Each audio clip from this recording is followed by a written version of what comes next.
नमस्कार दोस्तों, मैं नीलेश मिश्रा और आप सभी लोगों का इस वीडियो में स्वागत है। अमेरिकी चुनाव के दौरान हाल ही में हुई हिंसा में वृद्धि चिंताजनक और परेशानी करने वाले स्तर पर पहुंच गई है। रिपब्लिकन उम्मीदवार डोनाल्ड ट्रंप और डेमोक्रेटिक दावेदार जो बिडेन के बीच एक विशेष रूप से दुखद घटना हुई। पेंसिल्वेनिया में एक रैली के दौरान ट्रंप को 4 बार गोली मारी गई, जिसमें से एक गोली उनके कान में लगी, जिससे वे गंभीर रूप से घायल हो गए।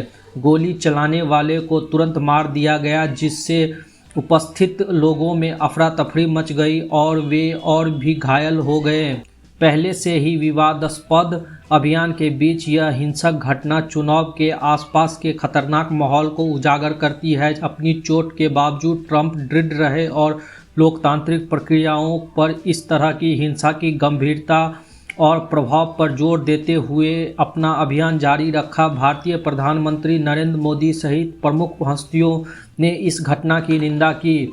अमेरिकी चुनाव हर गुजरते दिन के साथ हिंसक और पेचीदा होते जा रहे हैं। यह हाल ही में हुई घटना से स्पष्ट है, जहां रिपब्लिकन उम्मीदवार डोनाल्ड ट्रंप का मुकाबला डेमोक्रेटिक उम्मीदवार जो बिडेन से था। ट्रंप बिडेन से आगे चल रहे थे, जिसका फायदा रिपब्लिकन पार्टी को मिला। हालांकि एक रैली के दौरान ट्रंप को 4 बार गोली मारी गई, जिसमें से एक गोली उनके कान में लगी, जिससे वे गंभीर रूप से घायल हो गए। गोली चलाने वाले को तुरंत मार दिया गया, जिससे उपस्थित लोगों में दहशत फैल गई और वे भी घायल हो गए। पेंसिल्वेनिया में रैली में अफरा तफरी मच गई, जिससे इस तरह की घटनाओं की खतरनाक प्रकृति का पता चला जब एक पूर्व राष्ट्रपति को सार्वजनिक रूप से गोली मार दी जाती है। प्रत्यक्षदर्शियों ने बताया कि ट्रंप के अचानक गिरने से पहले 3 या 4 राउंड गोलियों की आवाज़ सुनाई गई थी।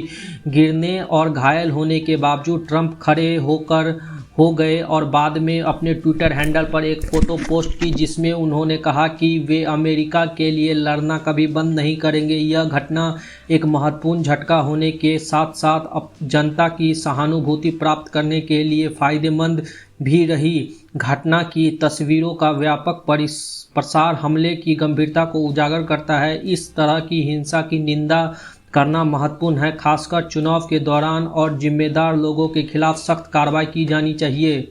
डेमोक्रेटिक उम्मीदवार जो बिडेन ने पेंसिल्वेनिया के मेयर से बात की, जहां यह घटना हुई थी, और हिंसा की निंदा की। प्रधानमंत्री नरेंद्र मोदी सहित प्रमुख नेताओं ने इस घटना की निंदा की और इस बात पर जोर दिया कि इस तरह के कृत्यों का राजनीतिक और या लोकतांत्रिक में कोई स्थान नहीं है। पिछले कुछ वर्षों में अमेरिका में हिंसा में वृद्धि ने इस तरह की क्रूरता को संबोधित करने की आवश्यकता को उजागर किया है।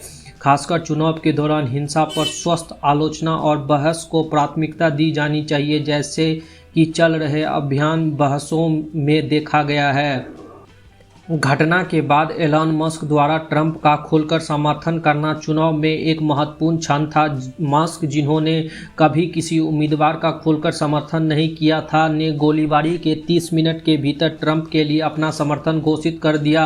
यह अभूतपूर्व कदम चुनाव के उच्च दांव और विभिन्न प्रभावशाली हस्तियों पर ट्रंप की जीत के संभावित प्रभाव को दर्शाता है। एलन मस्क का समर्थन अभियान की खतरनाक प्राकृतिक और जीत हासिल करने के लिए कुछ लोग किस हद तक जा सकते हैं को रेखांकित करता है। गोली लगने के बाद भी ट्रंप का रिसाइलेंस और दृढ़ संकल्प उनके अभियान के प्रति उनकी प्रतिबद्धता और रिपब्लिकन पार्टी की इंडिस्पेंसिबल सफलता में उनके विश्वास को दर्शाता है।